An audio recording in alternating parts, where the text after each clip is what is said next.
Don't think I could feel more beautiful right now. I mean, my skin is just looking fabulous, you know. It's okay. So today I'm actually going to be doing a little review slash first impressions for you on the new KKW Beauty Contour Sticks, which I'm actually really excited to try. I've watched loads of other kind of reviews and stuff, and they actually do look quite good. I did get the colour light. I wanted to get medium, but the medium sold out really fast, so I was thought, fuck it, I'll just get the light one. So hopefully the colours will actually be okay, because this shit was not cheap. Like, if I wasn't obsessed with like beauty, and I mean Kim is just everything, then I don't know if I would have paid that, because you have to then pay for customs charge and also expensive shipping if you're going to get it in the UK. But I'm just going to shut up and use it. It comes in this kind of packet like this, just with KKW Beauty on the front. It kind of reminds me of the Pat McGrath packaging, except hers has like cool sequins and stuff like that. So like the packaging is fine. Like, I think a lot of like kits come in this sort of packaging. And then inside, it was all like packaged up, but I already opened it. So that it comes with obviously your highlight stick, the contour stick, and the brush. And it all comes obviously packaged, which is nice and hygienic, which, you know, thanks. And then it just comes with a little card inside that basically has a little message from Kim, and then also it basically tells you how to use them. But I mean, I've watched so many different videos that I think I'll just wing it, you know. I'm like breaking out and it's not cute. It's not cute. I am gonna try out her brush as well today, but if I'm not feeling it, then obviously I can just move on to one of mine. But basically you're meant to start just by prepping your skin as normal and putting on all your primers and foundation. I don't even know what foundation we use today. So I've already put moisturiser on, already done my brows, so I'm just going to go straight into priming. And I'm going to take my Benefit Porefessional because I just want a smoothing primer because my pores are looking kind of big. This will just smooth out the skin, and it just looks really nice once you put the foundation over top. I haven't even wet my beauty blender. Don't you hate when you sit down and you're like, ugh. I need like a sink like right next to me. BRB. Don't panic. I'm back. And I'm just going to take my Giorgio Armani Luminous Silk because it's just the best. It is the best. And I'm just going to stipple that in with my damp sponge.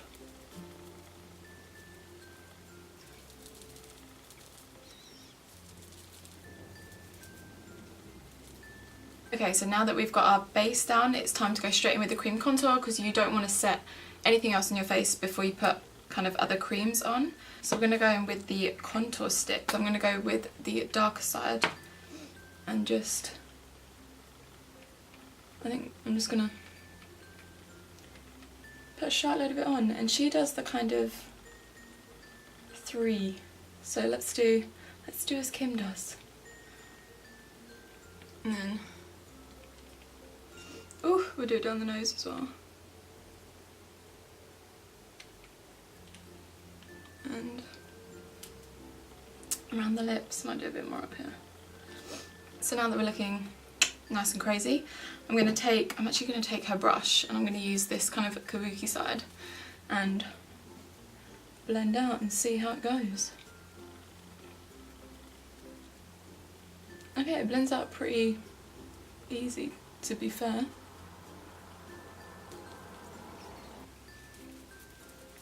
Do you see how easy this brush is? Really nice. It's really soft and blends this out like a dream.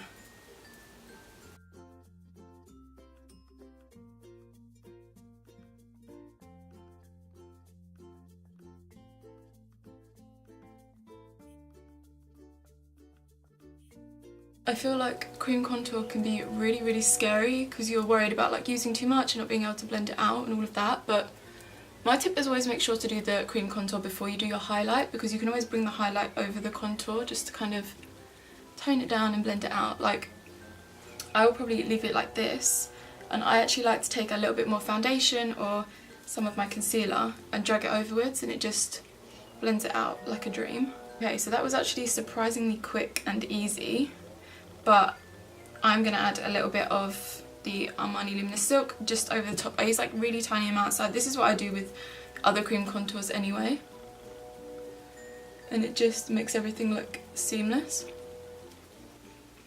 Do I look like him yet? I wish. I'm not going to use the matte highlight stick underneath my eyes just because I never use like a cream product. I like to use like liquid concealers. So I'm going to take my Maybelline Fit Me and my Rimmel Wake Me Up concealer because they're my favourite. The combination of the two is a bit of me. So I'm just going to take that in a kind of triangle underneath the eyes and taking it quite far up right next to the contour on our nose because it's going to help blend out that nose contour.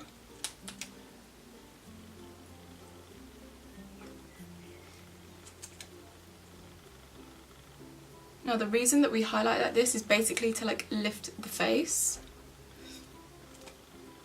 Basically gives you a little facelift. And it's where like the light naturally hits your face. And then the Rimmel Wake Me Up one is just a little bit lighter, so it just brightens it nicely. Now I kind of want to give her sponge a go. I'm a little bit nervous, I'm not going to lie, so let me have do a little cheeky spritz because she always gets hers wet, but she uses that bougie Tatcha one and I can't afford it, so I'm going to give this a go.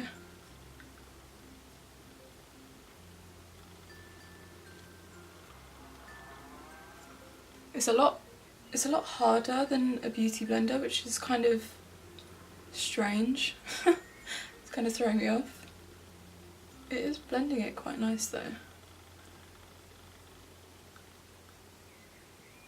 I tell you what I do like, the shape of it like really gets right underneath and right in the corner underneath your eyes, which I can't lie, I do kind of struggle to get at times, and like in the corner of your nose.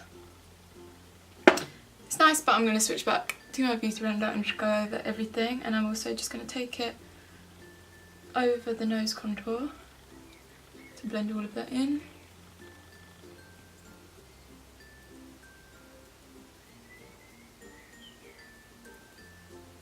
So I kind of do want to try out the light matte highlight side. Maybe if I just try it here first and see how it...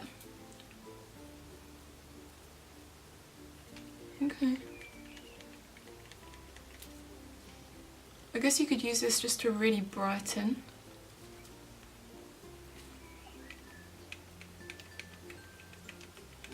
And it's super matte as well, so if you have oily skin I reckon this would be quite good.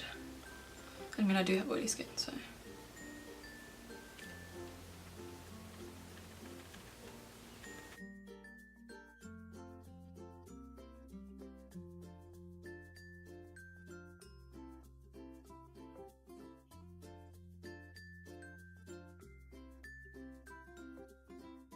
Okay, it does actually blend quite nicely. But I have made sure to blend it like immediately afterwards. I feel like if you left this for too long, then it would dry and it would be really difficult to move. But that actually really brightened everything up. Really like that. I would think I would use that always like straight after I've done my concealer and stuff, because the concealer I think just blends out a lot easier, but that, and it kind of mattifies as well. I'm feeling it. Feeling it.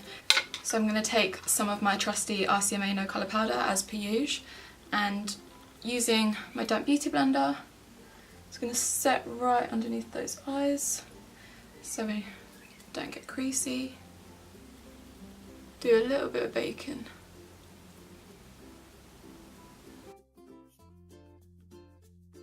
I might like use my finger. This is normally what I do with like cream highlights because I get scared that it's not going to blend out properly. And I'll just pop that right on the tops of my cheekbones.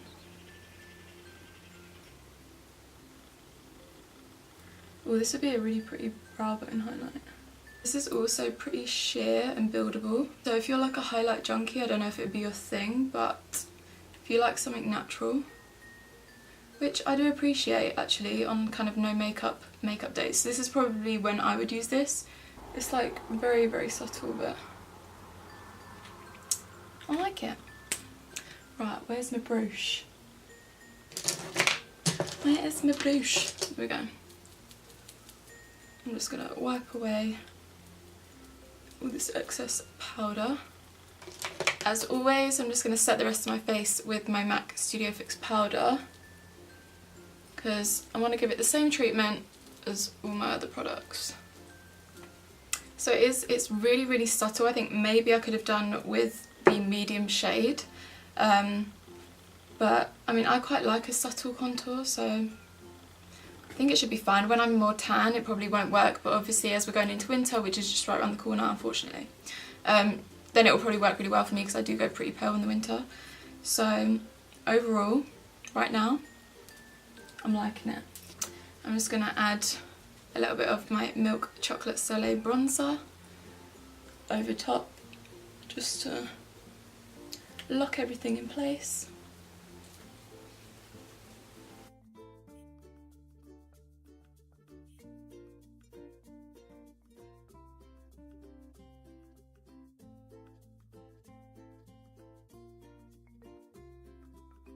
I'm just going to quickly run a little bit of that just down my nose contour to set all of that in place. I have to say I love, love, love this colour for the nose contour.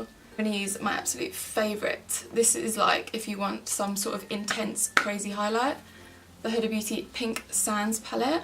And I'm just going to take a combination of everything, because it creates that really nice kind of 3D effect. So you start with like the cream, then you go in with this Santorini shade, then this kind of more goldy shade to kind of shape underneath, and then you use this as your kind of blush colour.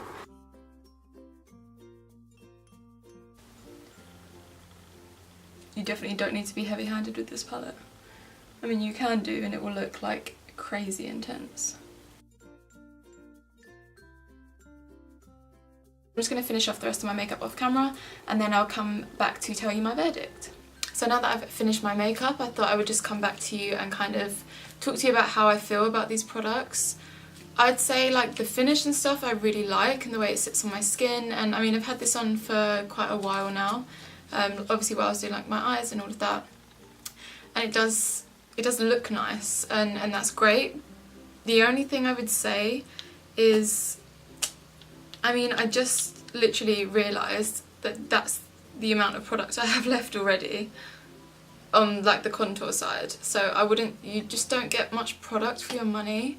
And like, yeah, the components are fine, perhaps a little bit on the cheap side, but look, that is a full size of how much product you get within these. And I wasn't particularly impressed with that, to be honest, not for the price point. This was like, what, $48 plus £10 shipping, and then I also had customs charge on top of that. So I'd say if you're in the UK in particular, unless you're like a makeup junkie or you just really want to try it out for the sake of trying it out, then that's great, and you will like the product, I think. I think this is definitely a great product for someone starting out with cream contouring, because it can be a bit scary, like, but these are pretty sheer and buildable, so I mean, you can chuck loads in your face and it will blend out like a dream, and that will be absolutely fine. And I do really, really like this brush. It is really nice. The sponge, not so much, just because I'm addicted to my beauty blender, and this was just too hard for me. Like, it does work, I just prefer my beauty blender, and I will always reach for that instead. So yeah, overall they are really nice products. I just don't think that they're worth the $48. Unless like you're desperate and you're a collector or a makeup junkie like me, I will always repurchase, and hopefully, you know, she'll take on board the criticisms, and maybe next time we'll actually get a bit more product in. I also think it would be nice if she actually sold these separately, so that you could kind of mix and match the colours a little bit, but apart from that, I mean, they're nice, just not worth the money. But I mean, I'd really love to hear like you guys' opinion, if anyone else in the UK has bought them, and whether you think it was worth it, or whether you even like the products. I mean, I obviously like it with a full face of makeup, but for example, I haven't tried it in like a everyday no makeup look, so I might give that a go and see if it works with that as well. And yeah, if you did like the video, make sure to hit the like button and subscribe to my channel if you haven't already. Also, all the products on my face I've listed in the bottom bar below, just in case you're wondering, and I really hope to see you guys in the next one. Bye!